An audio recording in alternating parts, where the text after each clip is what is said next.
So I just heard this idea.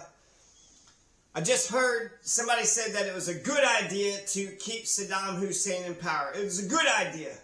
It was a good idea to keep Saddam Hussein in power. That would have been a good idea. It would have been a good idea to keep that damn dictator in power. Since the Iraq War had happened, I was very much opposed to the Iraq War. I still am pissed off about the Iraq War. I'm still pissed off about the Iraq War. And I'll tell you why. But there's two really good reasons. There's two really good reasons about why the Iraq War was okay. The democracy. We got democracy for Iraq, and Saddam Hussein was taken out of power.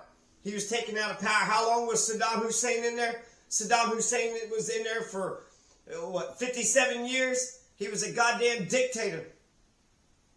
He was a goddamn dictator. So let's see here. Let's start from the top, okay?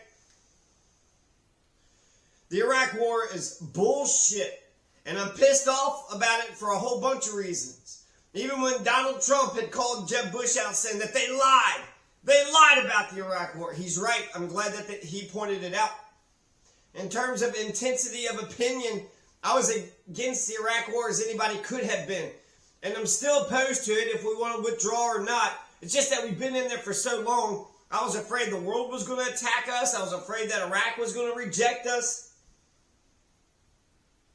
And so far those things haven't happened.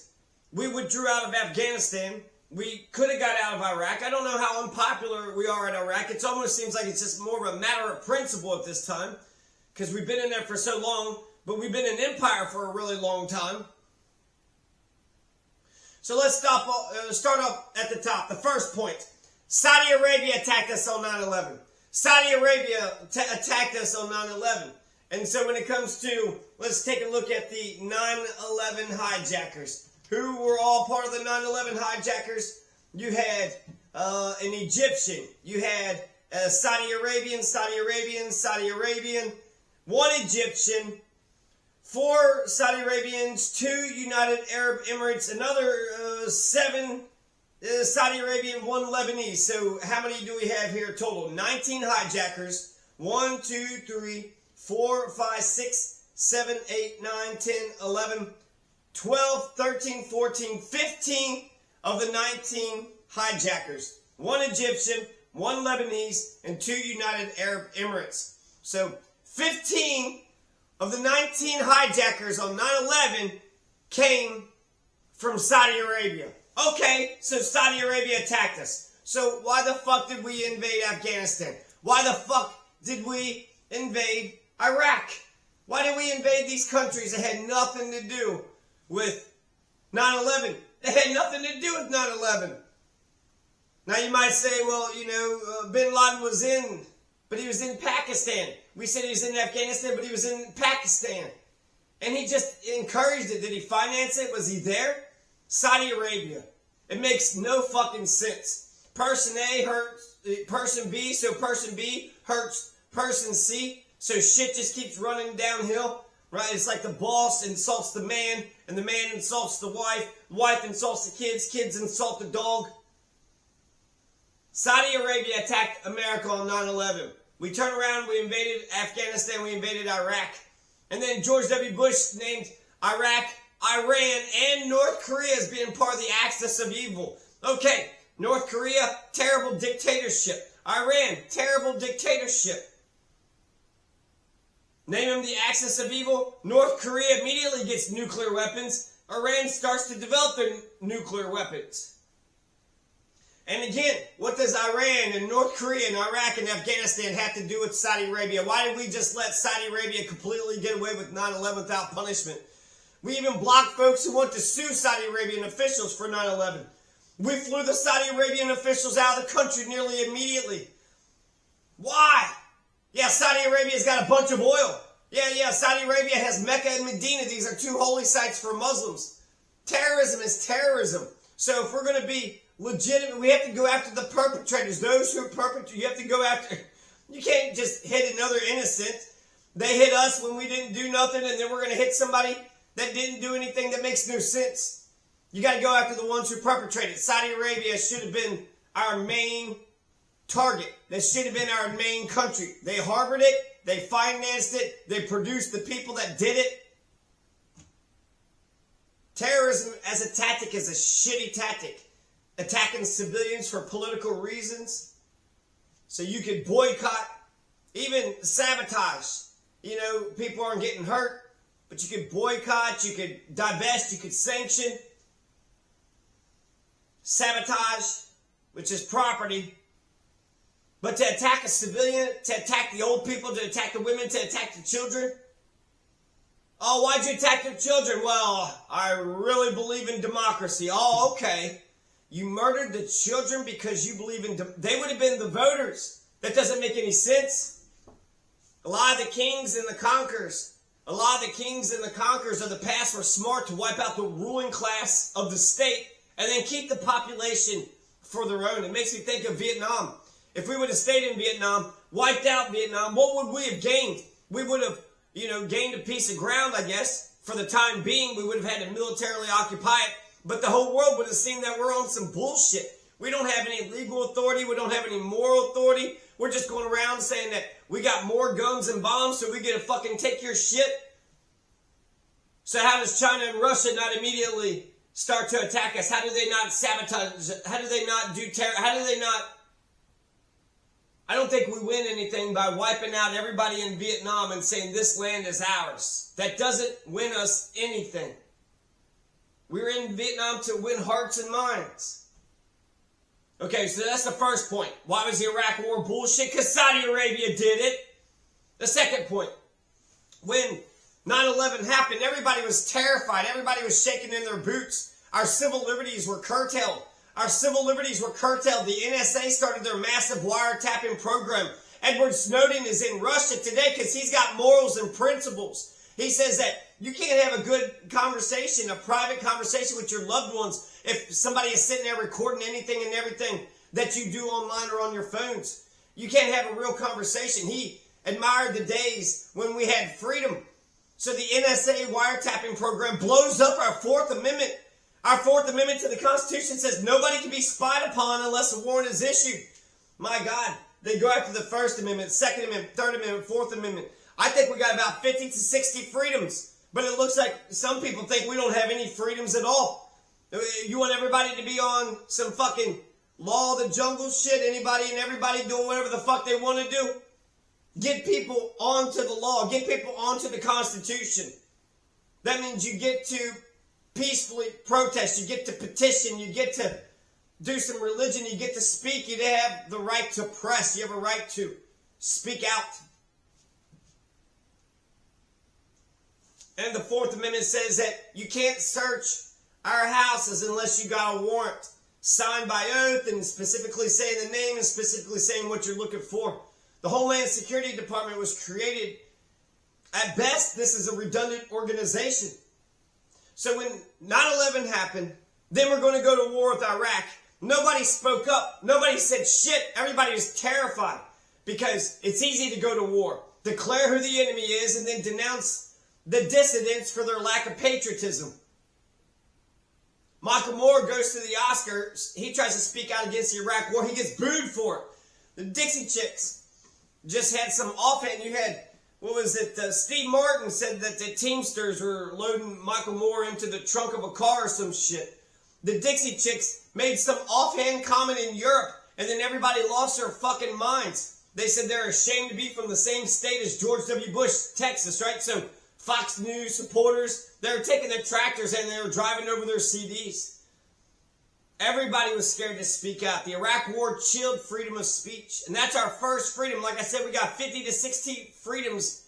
50 to 60 American constitutional freedoms. But if we can't even utilize our first freedom, we're just supposed to get in line, shut up. The third point. So, 1, Saudi Arabia attacked us. What the fuck did we invade Iraq for? Why did we kill all those Iraqi people? It came after us. They were jealous of our freedoms. Well, then why are we shredding our freedoms? They were jealous of our freedoms, so we shredded our freedoms. Yeah, that's a good way to make sure that the terrorists win. And the third point, why are we an empire? We had 900 military bases. I didn't know we had so many military bases. When people think of America, they think of the 50 states, the 50 nifty United States, but we're actually 50 states, 14 colonies, right? Puerto Rico and Guam and some atolls. We got, an atoll or two. 50 states, 14 colonies, 900 military bases. The empire doesn't help me. We are bleeding so much treasure. And for what?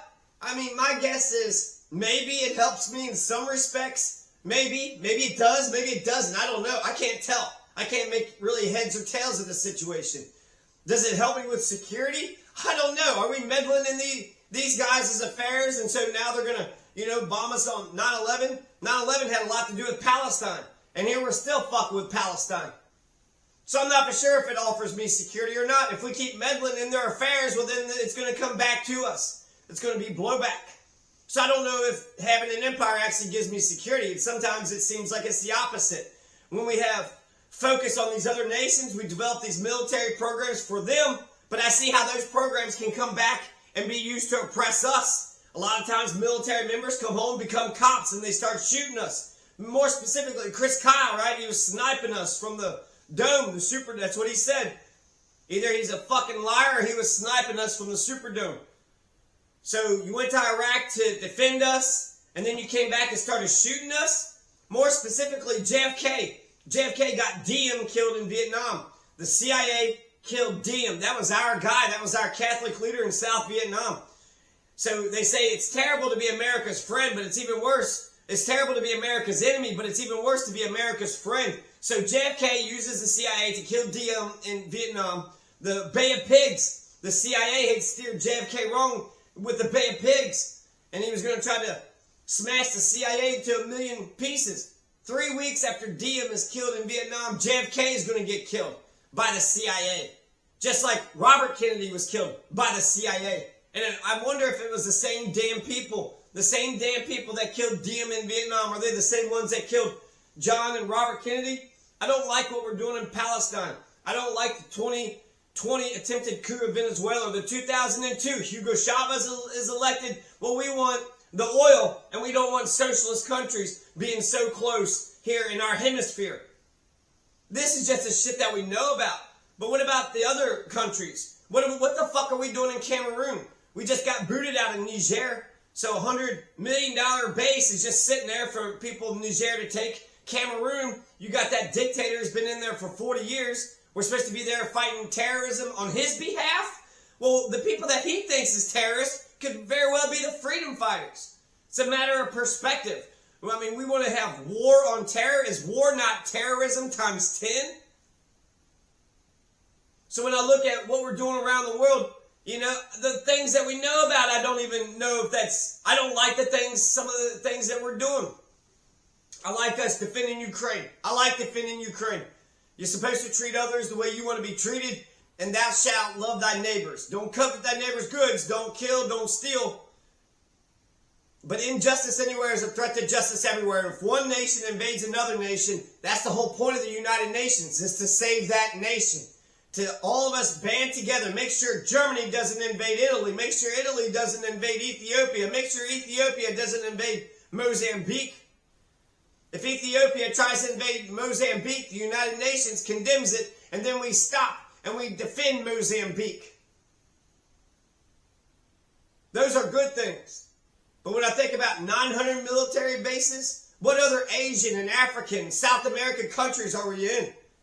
Can anybody tell me for certain, 100%, that we're there for good and honest and wholesome reasons? I fear that we're stealing natural resources and we're setting up corporations. And then we're using our military to defend those corporations. For fucking McDonald's, for fucking Coca-Cola and Pepsi, for Chiquita Banana. Maybe there's some other nefarious reasons. Steal their silver, steal their gold. You had Elon Musk said that we were in Bolivia just to steal lithium. Even if the U.S. military would go around passing Enlightenment readers, hey, here's the Enlightenment, here's the Enlightenment, that would at least make my confidence in what we are doing a lot better. Because what are we doing if we're passing out copies of the Enlightenment? Oh, okay, we're educating people. We're, trying to win hearts and minds. Are we even at least doing that kind of propaganda campaign? Are we at least trying to say we're doing good? Or we just drop the pretense, we're the stormtroopers, we're the empire, we dominate everybody militarily, and there's nothing you can fucking do about it? We can pass out the U.S. Constitution, but that's our laws. I think we should pass out their nation's Constitution. That would be exciting. Go to Cuba and pass out the Cuban Constitution. We got a base in Cuba. We got a base in Cuba? I thought Cuba, we don't like Cuba, but we got a military base there. Well, are we passing out the Constitution to Cuba? What about Nicaragua, Guatemala? Pass out the Constitution to their own country. Because a lot of these constitutions have the same principle as America's Constitution. 3 branches of government, the Bill of Rights, federalism, the rule of law, elections. So I can pretend that we've at least taken over the world to help the rest of the world actualize our American ideals. The U.S. Constitution was written in the context of the Enlightenment. That blew my mind when I figured out that a few years ago. We should have never have left the Enlightenment era, the internet era, the information age. This right here, 2024, we should be part of the Enlightenment age 2.0. We should be part of the Enlightenment age 3.0. The Enlightenment age should never have stopped. Every other era after the Enlightenment was a regressive reversal. I mean, once you get enlightened, oh, now we're enlightened. Now we know. We were blind and now we see. Okay, let's go back to being blind. Well, let's be romantic. Well, let's just be really flimsy, namby-pamby. No, the Enlightenment was a good idea. We were blind, now we see. Let's keep on seeing. Let's see crystal clear now. Let's keep moving forward. So if we were in these countries passing out their nation's constitution, Kentucky passed out the constitutions, these little tiny constitutions, that's a good idea. I don't even know if the states are doing that here in this country. I doubt that that's what we're doing for Mozambique. So let's keep moving forward. And so I wonder if we're doing empire right. When it comes to empire, okay, so we rule the world, huh? Okay, well, we can't rule everybody, the nuclear powers, belligerent, the dictatorships. There's 5 countries that's a part of the United Nations Security Council, so we can't rule over the 4 part of the United Nations, right? But if we were to do empire right, we'd have to push up against the belligerent nations, and we'd have to try to take inch by inch by inch. We just went into Russia in Kursk today, or recently, a day or 2 ago. And we by Ukraine is doing it, and we're, supporting them by proxy, but not with our troops. We're giving them money, we're giving them bombs and guns, but we're letting the Ukrainians fight their own war. So that's just Russia. Russia's a huge country, but it's got all those borders. There's got to be some disputed area. Can we just go ahead and carve out a little spot and kind of keep pushing into them? And how many other nations are doing this? Not only should we look for those unstable or those unprotected areas of those belligerent nations, but look at how China and Russia pushes into new countries. They penetrate into the borders of different countries, not with an aggressive military, not by militarily dominating them, saying, hey, we'll shoot you and bomb you if you don't let us here. But they win the people over by consent. They win the rulers over, at least by passive, aggressive, political, diplomatic means. That's better.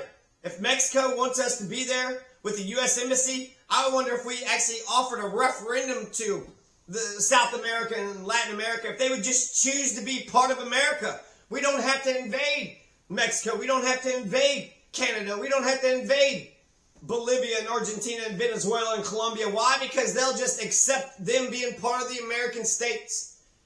We can adopt new states. And if they want to be part of our country, the smart thing about the Roman Empire was that when the Romans would conquer a new territory, they would make the new territory Roman citizens. All the people would be Roman citizens. So therefore you get the benefits of citizenship.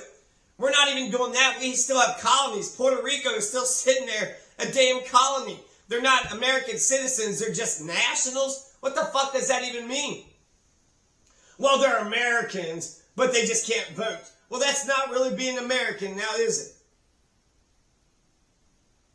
So I don't even know if we're doing empire right. So we got 900 military bases. Are we proud imperialists? Are we doing empire the way we're supposed to do? Are we being smart and responsible? So I'll say another good thing about the empire, because a lot of bad things with the empire, but let's say the dollar, okay? Maybe it gives us a degree of security, maybe not. I think these oceans give us a lot of security. But the dollar is the world's reserve currency. That inflates the value of our dollar. So because we're an empire, if you go to the other countries and their monetary system, they're printing up stuff, they'd rather trade in dollars. Poor nations, third world countries, they don't have as much confidence in their own currency as they do a dollar bill. But I've seen counterfeit dollars out there too. And we're not on the gold standard, it's fiat. And look at Bitcoin. So it's all pretend. As long as you pretend our money has value, well then we'll continue pretending. But eventually the world might see it's all just a bunch of fucking monopoly money. Monopoly money has value when you're playing Monopoly, but the moment you want to get a cup of tea, monopoly money is irrelevant. Just like the Continentals, they were irrelevant. Just like the Weimar Republic with the bushel full of. And then the Confederate script. Hey, you got that Confederate dollar? Well, get the fuck out of here. Even Confederate motherfuckers won't use a Confederate dollar. Even Confederate motherfuckers waving a Confederate flag in motherfucking Ohio. They're using $1, $5, $10, $20 bills. Most of the budget goes to the military-industrial complex and the Social Security. We just cut a check out to Israel for $3.5 billion. Holy fucking shit. And what did Israel do with that $3.5 billion? Well, they bombed the school. They said 19 of them were Hamas terrorists, including a 9-year-old boy. Oh, I bet you that was the worst terrorist of all. That's probably fucking Osama bin Laden. That's Saddam Hussein and Hitler together. 93 total were killed. So even by Israel's own numbers, 74 were civilians. Okay, you killed 19 terrorists. Just pretend your bullshit is right. Well, 74 were civilians. You're killing kids and women and old people. People that didn't have any fucking thing to do with anything. They went to school to go learn some fucking math. School's about to start in America. They go to school to learn some fucking math and get blown the fuck up? That's terrorism. That's why it's fucking gross. Oh, you bombed the school for democracy? Fuck you. You bombed the school for fascism? Fuck you. So, while I'm very pissed off, terrorism is a terrible tactic. Terrible, disgusting tactic. Like I said, you could protest and boycott, divest and sanction. You can even sabotage is better than terrorism. Destroy property if you got to protest, but to murder innocent people? And technically, we have a war on terror. Our war on terror, the 2001 authority to use military force is still on like Donkey Kong. So that means those who are responsible for 9/11, Al-Qaeda, and the terrorists, those committing terrorism like Israel. We have a war on that kind of bullshit terrorism. Why would we let Israel or anybody, Germany or Italy or UK or France, why would we let anybody get away with terrorism? We have a war on terror on the entire world.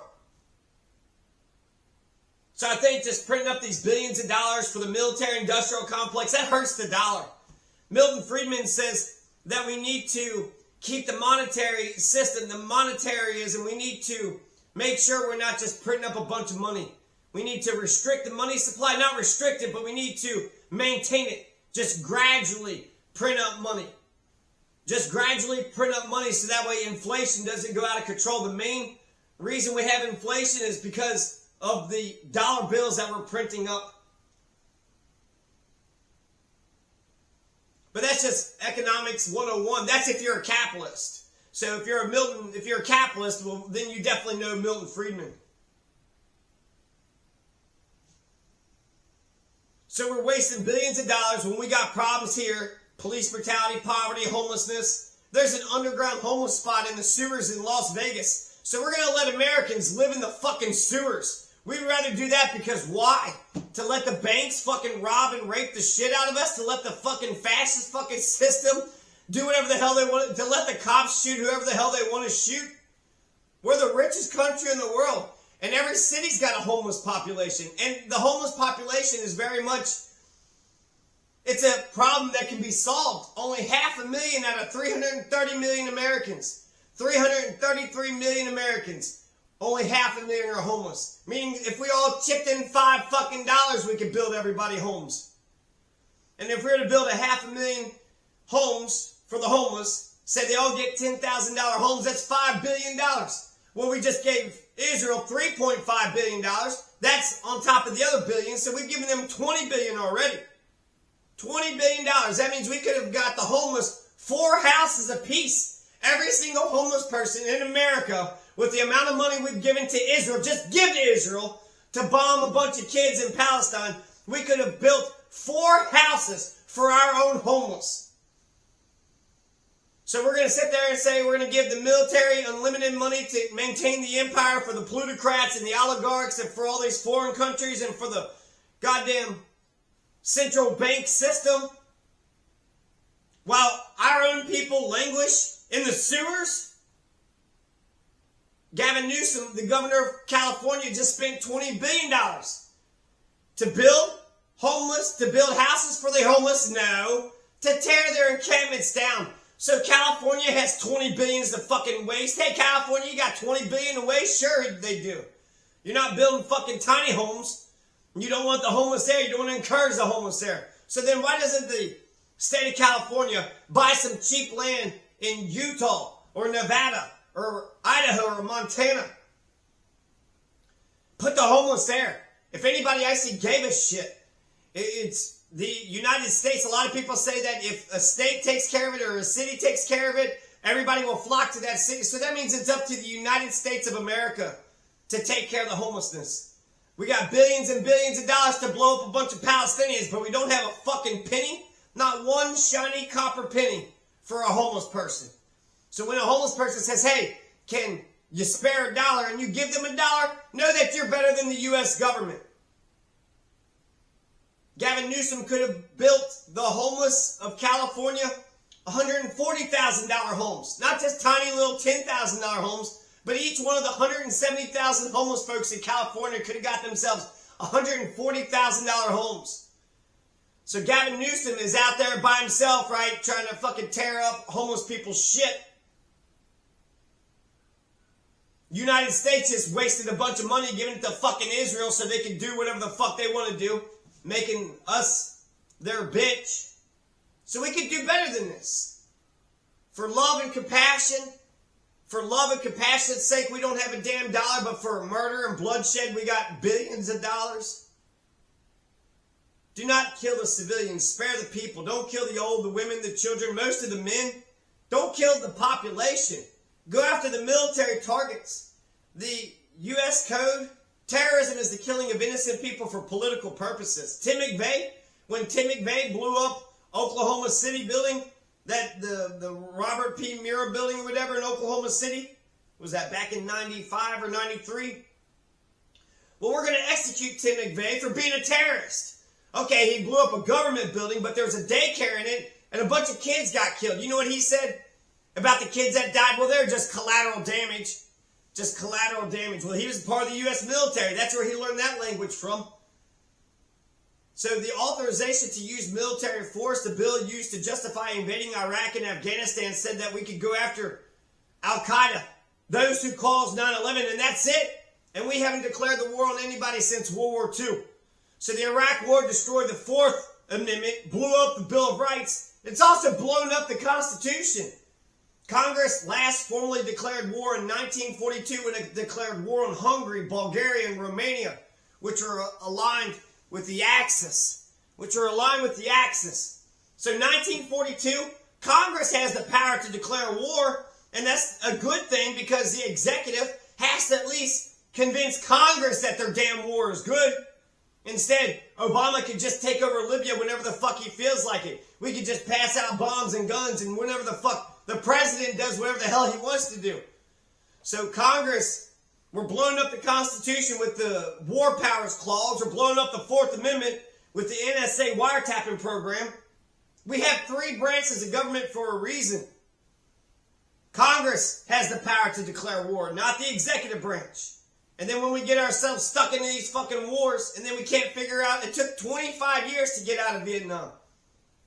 So Israel's killing civilians. Israel's guilty of terrorism Putin bombed Mariupol into oblivion. Tens of thousands were killed in Mariupol. Are they just following our lead because of what we did in